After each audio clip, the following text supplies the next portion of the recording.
Welcome, everyone. So welcome to this first panel of the day. So I hope that you are all well caffeinated and ready for some interesting discussions. I'm sure that yesterday was already quite a lot to take, but don't worry, there is more to come. So I'm delighted to, well, first and foremost, my name is Francesco Pierangeli. I'm an academic at the University of Birmingham. I'm the director of the Master in FinTech there, where I also lead a module on blockchain and financial applications. And I also served as Deputy Director for the UK Centre for Blockchain Technologies, which is kind of a centre which brings together different leading universities in the country, Birmingham, Oxford, and UCL, to kind of advance the agenda for blockchain here in the country. And I'm delighted today to be joined by Richard Hodges, and Christophe de Celle. Perfect. For this first panel for the day, which is titled "From Access to Execution: How Institutions Trade Digital Assets." And I think that first part, from access to execution, is already telling a lot, because it's what you actually need in order to make this digital asset space real, right, in terms of execution. We have talked about it for probably couple of years now, for sure, in a serious manner. I remember the days where I'm not going to name names, also because I was working there at some point. Some CEOs were saying that they would fire anybody who would trade Bitcoin or who would trade digital assets in general. It was like not even touching it. At least on the surface. But yes, today we are in a very different place. So we're going to have this conversation exactly in a direction. So finally, before asking my panelists to introduce themselves and give us a little bit of a background of what you are currently working on, I really would like to start framing the conversation and the discussion based on what happened in the past actually last year, I would say that it's building very much. So we have institutional discussions about digital assets, of course, but that discussion has really focused heavily on access. And when we are talking about access, we are talking about all the infrastructural building blocks. So talking about custody, talking about regulatory permissioning, talking about onboarding, talking about ETFs that have come up in recent years. And this is, really shifting from the focus from access to execution. This is particularly relevant because when there is hype around something, everything seems to go great. But the problem is when things break, and building an infrastructure which is resilient, which is actually consistent with the current financial markets, like the real ones, not just crypto ones, which are, of course we all agree they are fantastic, but they're not perfect.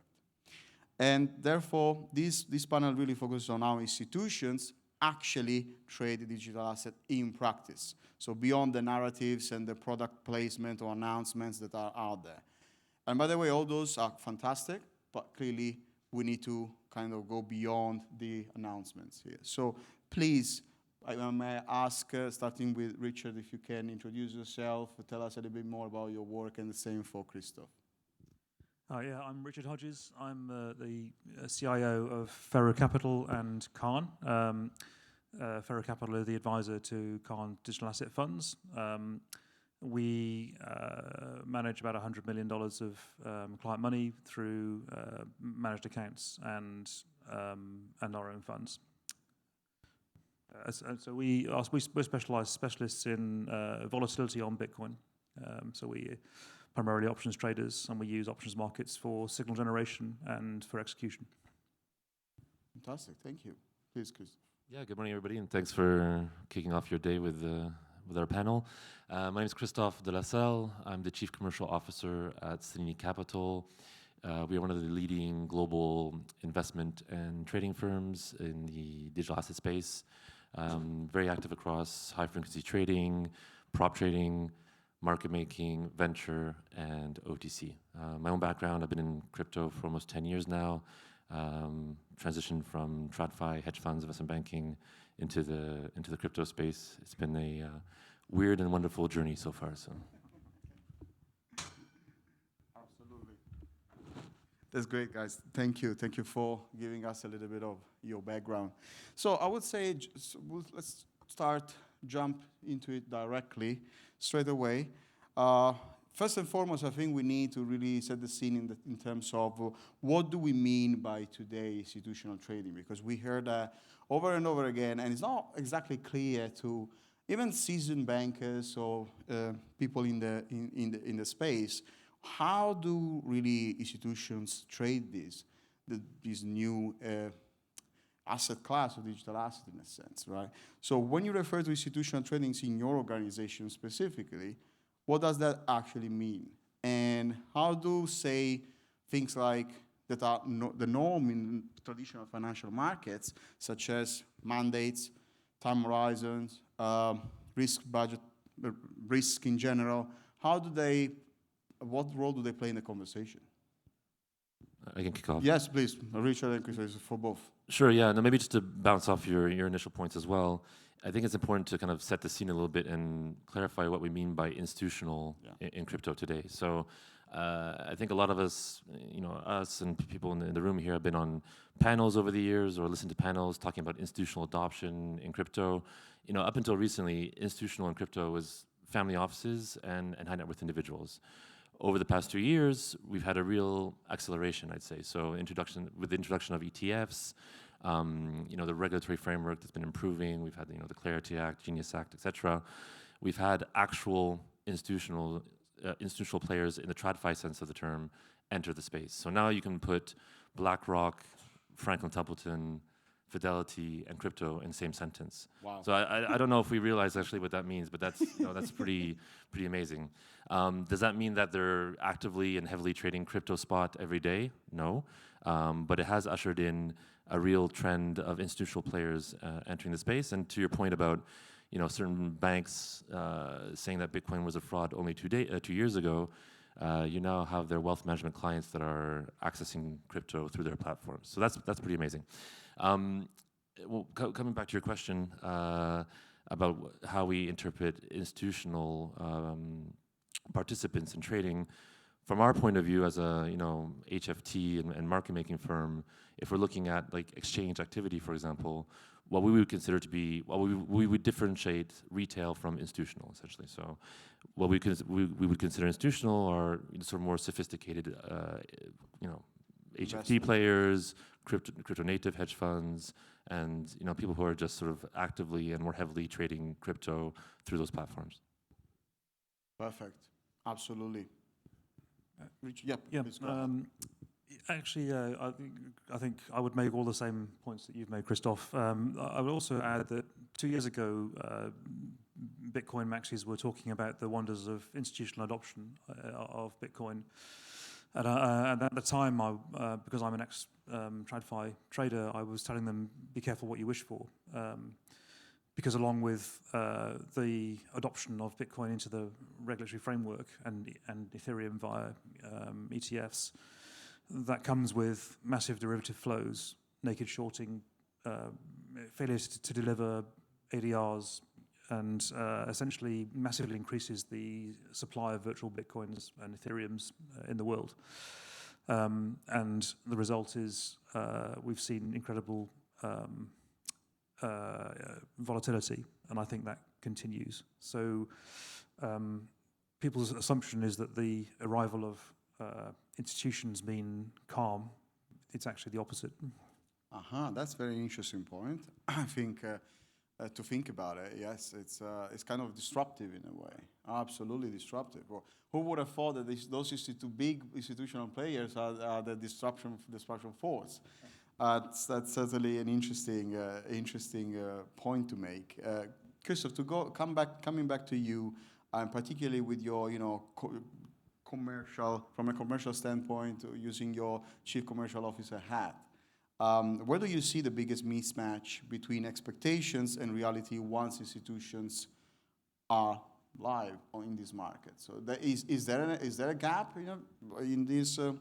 Is a mismatch between expectations and reality, or not at all?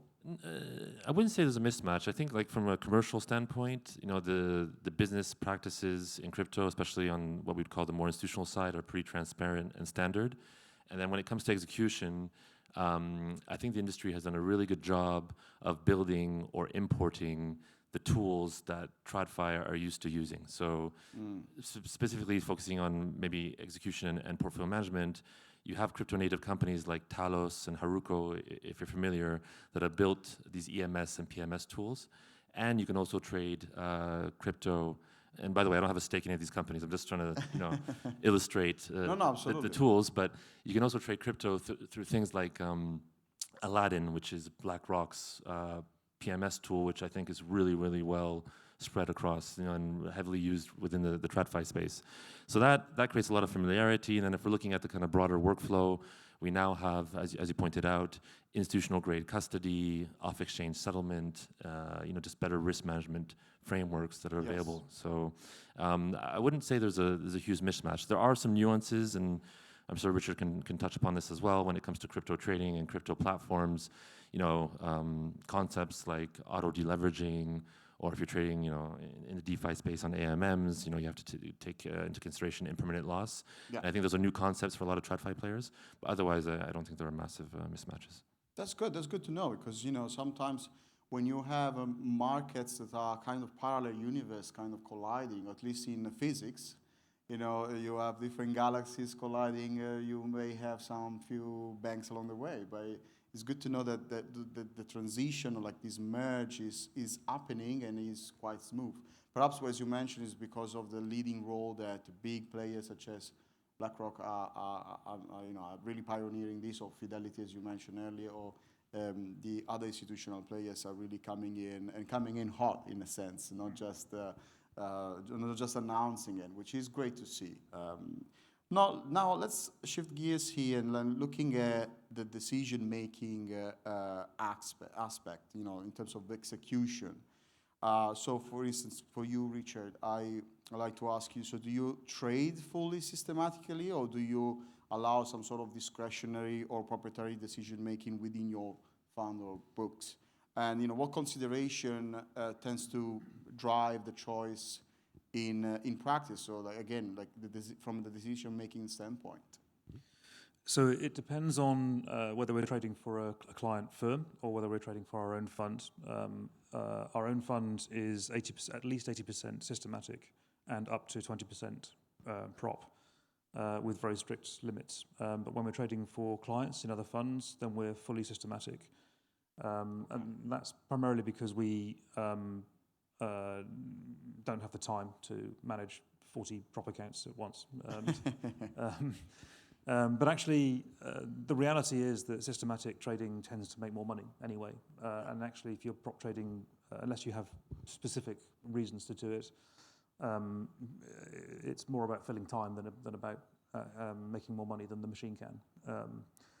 And I've never seen a case where that isn't true, particularly in crypto. And may I ask a little, kind of a follow-up question on that, because you discuss a lot of, systematic trading and automation and whatnot. Does AI play any role, or if you're thinking about AI playing a role in the future? So I have the privilege of working with Dr. William McGee, who was 10 years head of machine learning and options at RBS, prior to working in the GFI fund in Citadel. And he's also the guy who wrote the paper on how to price FX options. Okay. This question was really not planned, so I think it was the right question to ask. Yes. So we see some value in AI, machine learning. However, we never allow a machine to trade unless we understand why it's made its decisions. And the reality is that, for the most part, if you dissect the strategy that an AI discovers, it's essentially a combination of trend following and mean reversion, which you probably could have found manually. The exception to that is looking at social cues, and that's a whole area of discovery I think that we're in at the moment. Fantastic. Thank you, Richard. So, Christophe, coming back to you. So, when institutions or any type of counterparties, they try to move between systematic execution and discretionary execution, how do you manage that? And you see any friction coming up or failure related to it? And what are the most common ways institutions are actually accessing crypto today? Okay, well, I'll start with the first part. I think when it comes to discretionary trading, comes a point where it's difficult to apply sort of a point-and-click approach, and it requires systematic strategies. But when you're looking at the systematic side, it's important to have a real, I'd say, precise risk monitoring tool. So, for example, if you're trading, market-neutral arbitrage strategies, and you're arbing perps between two different platforms, if one side of the trade isn't executed, well, then you're exposed with you left yourself exposed with some delta risk, right? Yeah. So you have to be aware of that. So there can be friction on both sides. It's not always the traders or the crypto hedge funds' fault. There can be some scenarios where the load is just too big and there's too much volatility and volumes going through in the certain platforms. And in all fairness, they have improved their tech, but in the past, they can break down. Yeah. So you just cannot execute on the platform. You just can't unwind a trade. So it has happened in the past, but I think it's important to point out that has significantly improved over the past few years in terms of tech stack. And I think the last point you made is very interesting, which leads me to kind of a follow-up question here. Is or perhaps you already partially addressed that question, but where do institutions may eventually most underestimate the execution complexity compared to, say, traditional markets? Because obviously institutions, they have a very strong experience in traditional markets, but approaching crypto markets, that complexity may not be embedded into their way in which they do business traditionally. There's obviously complexity, but that's also the opportunity, right? I mean, there's the crypto markets are still quite fragmented, and obviously that opens opportunities for arbitrage, etc. So, in some ways we want that complexity to remain. Absolutely, that's a very good answer. Absolutely. And Richard, you want to jump in? Oh. Yeah, I mean, I think the biggest difference between native crypto markets and traditional liquid markets is liquidity under stress. So October the 10th, was it 10th or 6th? We had this big flash crash in Bitcoin. I had a phone call to say there's a crash going on. I looked at one of those calls, right? Like one of those calls that you really. And I sat up in bed and looked at my phone, and I saw a $5,000 or $6,000 spread on the futures market in Bitcoin, right? So it's like a 5% spread, where it's normally less than a basis point, right? That tends to happen less on traditional markets. There are still some semblance of rules around keeping to your contracts in terms of market making commitments, which are completely ignored in crypto. I actually think that traditional finance is going the way of crypto, in that it's becoming more lawless over time. Interesting. But so far, that's the principal difference. Yes, please. John. Sorry, just to add in the second part of your question, I think it's important to highlight for everyone the point about access. I mean, the space has really matured, so you can now access various crypto strategies like Richard's through a fund format. So my advice to any aspiring crypto hedge fund managers in the room would be to keep it simple and launch a Cayman fund, because allocators, want to allocate what they're used to. But that said, there's a really interesting trend going on in the space that's a little bit less publicized, and I just want to highlight, is that tokenization. So tokenization has been the best idea for the past 5 years. And it really, in my opinion, hasn't really taken off because no one's cracked. I'm going a little bit off piste here, but no, please go ahead. Because it hasn't taken off because no one really has cracked the distribution element yet. And when you think about it, you can now access top-tier TradFi hedge funds where previously, if you were not an allocator with 500 million, you wouldn't even get a meeting. No way. Now you can put 10K of your savings into a tokenized version of those hedge funds. And we're talking, top-tier names here. I think a lot of people are not even aware of that. So it's just surprising to me. I think it's what I call the digital fund is a great trend, like really lowering the barriers to entry to the alternative investment space. So that access works both ways essentially. And those access are real, as you pointed out, and they were not there before. And that will eventually have an impact on liquidity. Will have an impact on market efficiency. So all those are incredibly valid points, and I think it's important for us to raise them because again, not many people may be aware of those. So moving on, we are approaching our final stages of the conversation here. I want to talk about a little bit touch upon risk, stress, and failure modes, because we already hinted that earlier. So as you pointed out, like if there is a genuine stress event, right, like the one that you mentioned, what becomes the binding constraint first for an institutional manager? So how do you manage that conversation? So we. Or if you see like any constraint that matters most for clients, just to give us a picture. Well, I think it's very relevant because for any fund or manager who's not prepared for stress events, they'll kill you in hours. You're finished. And we actually work very hard, spend a lot of time on,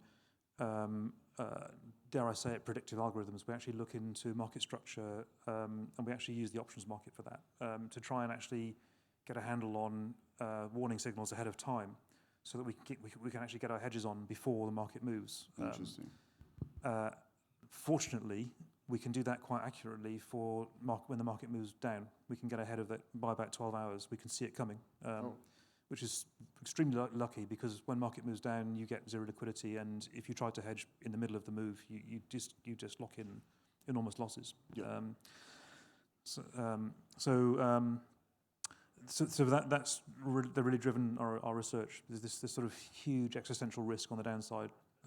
So you would say that you really tend to minimize any sort of psychological element, and you are much more focused on process-driven, automated processes driven by automation in that sense, and reading signals as clear, taking signals as clear directionality of markets. Yeah, it's more important to obey the signals and be wrong, yes, than to miss the signals and be wrong. That is exactly what I was looking. No, actually, yes, you put it perfect. I wanted to get there, but I didn't know how, and you just mentioned it.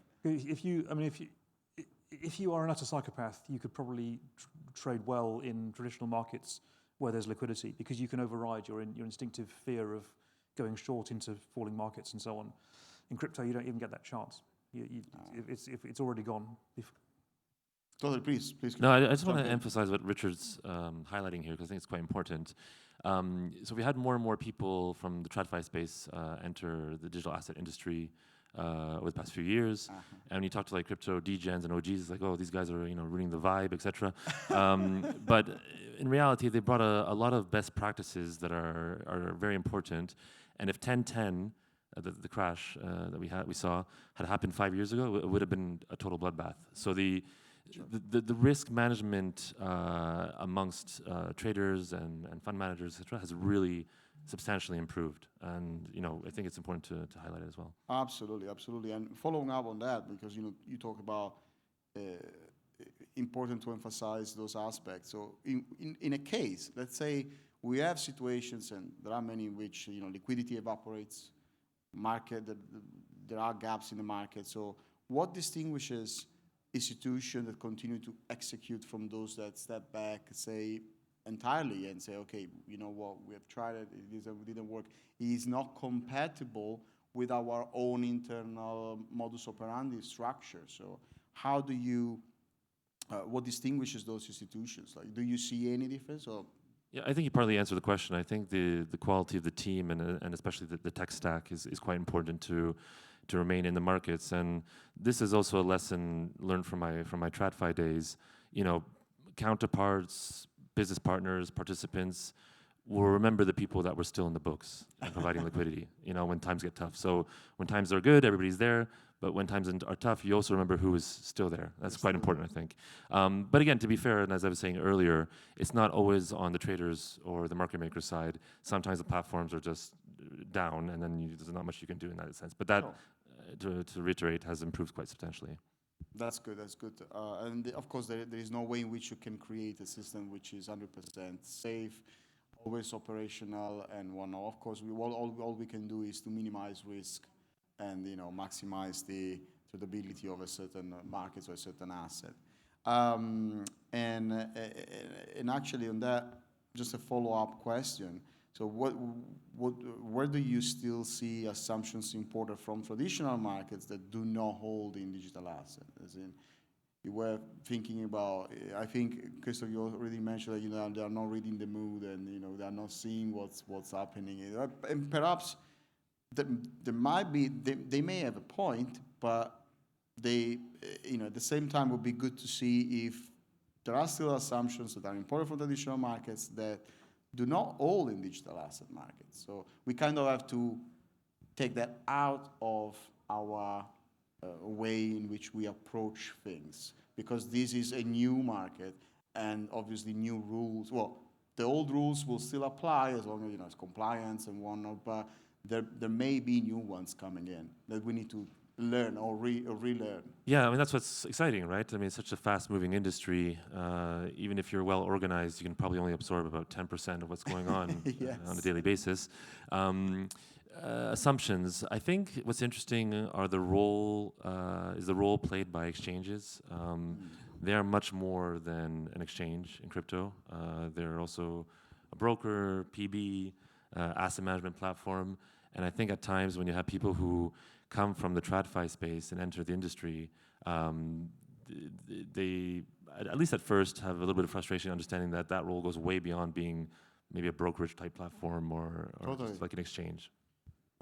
Yes, please. I absolutely agree. I just wanted to say before going pass it on to you, Richard, that you're absolutely correct in that, and also the moment in which you see that the institutions are say thinking in a certain way, not really fully embracing it. And I'll just give an example. I remember when there was, you know, institutions within them huge innovation teams that are like they have plenty of scientists, plenty of engineers. I remember that, you know, I believe it was JP Morgan who said once that they employ more engineers than Google, and I was very surprised to hear that, and I fact-checked that, and it's actually true. As an academic, you have to do all your own Nice work. marketing statement as well. I mean, it resounds. Yeah. Yes, and I thought, okay, so I'm sure that they are very tech-oriented and tech-driven, but then that is the reason why we're having this conversation today. We need to go from access to execution. So you create the access, but you also need to execute. And when the execution comes, there are all the old ways in which institutions used to use or are still using to make business, to do business, to trade, that may not apply. And when there is that clash, there are certain elements that needs to be removed in order to go from access to execution. Right? Please, Richard. Yeah. Close to this. So differences between TradFi and I'm very much coming from a trading perspective, because I trade markets all day long and I sit with traders. And what I would say is that there's the fundamental difference between the traditional finance view of Bitcoin, which I specialize in, and the Bitcoin community's view of Bitcoin trading is that the Bitcoin community have an innate assumption that Bitcoin's going to go to infinity. That's a very good point. And Wall Street traders have an innate assumption that it's going to zero, right? So for a Wall Street trader, any squeeze up is a squeeze up, temporary squeeze up, technical, and we'll short it. And for a Bitcoin trader, any squeeze up is, well, obviously Bitcoin's going up because it's limited supply. There is an event which I think could happen, and I assign about a 15% chance to it, which is that the US Treasury does actually adopt Bitcoin and turn it into a Treasury asset, which Wall Street regards as a crazy plan, but nevertheless, there's a possibility that it happens, and at which point they reprice it, and they actually have an official fixing price in the same way that you do gold. And they use this to soften the national debt. If that event happens, then we could see a mother of all squeezes that makes the Hunt brothers and the Silver Squeeze look tame. And that will shock everybody. It will shock nobody in the Bitcoin camp, but it will shock everybody on Wall Street. And Bitcoin traders price in that event. Wall Street doesn't. That's very interesting. And on that note, I think it's the right time for me to share an anecdote from my class, in the sense that I was so I teach a module for a large cohort of 230 students, year one undergrad, so those are 18 years old kids. And again, in Principle of Economics and Finance, so there is one lecture that I deliver where we discuss financial markets and bubbles, market bubbles.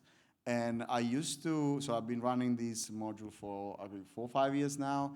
5 years ago, I would present the class with 2 graphs, so 2 figures. One is the NASDAQ, and the other one is the Bitcoin price chart. And I would ask the class, guys, what do you think about which one could be a bubble here? And 5 years ago, most of them, no doubt, NASDAQ is solid, absolutely solid, and Bitcoin is a bubble. I did it the same thing. Coincidentally, the lecture was this week, and I asked the same exact question. Almost everyone was pointing at Bitcoin being the solid assets and the NASDAQ being a huge bubble. So I find that, again, those are 18 years old, very spontaneous and honest people. So they are, and I think I was surprised to see how that changed. And obviously, we talk about institutions here, but we also take into account what, again, younger generations, or perhaps more like crypto-inclined traders would expect. And I think that difference in expectations tells us a very precise, but very different stories from the traditional narrative on Wall Street. So thank you for sharing that. Actually, just quickly. Yeah, please go ahead. We are almost at time, but we have a couple of minutes. I think unlike any other time in my history, I'm 57 years old, there's never been a time when anyone doubted that the dollar was king until there's doubt creeping in, right? There are all kinds of reasons why it may not be in the future. I'm not saying it's guaranteed, no, sure. but doubt is creeping in, and that's changing people's perspectives, even hardened, seasoned traders like me. And the fact that those conversations are actually happening within the institutional landscape it's telling. Yeah. It's already telling. Yeah. Please, I would say probably we just have a couple of minutes left.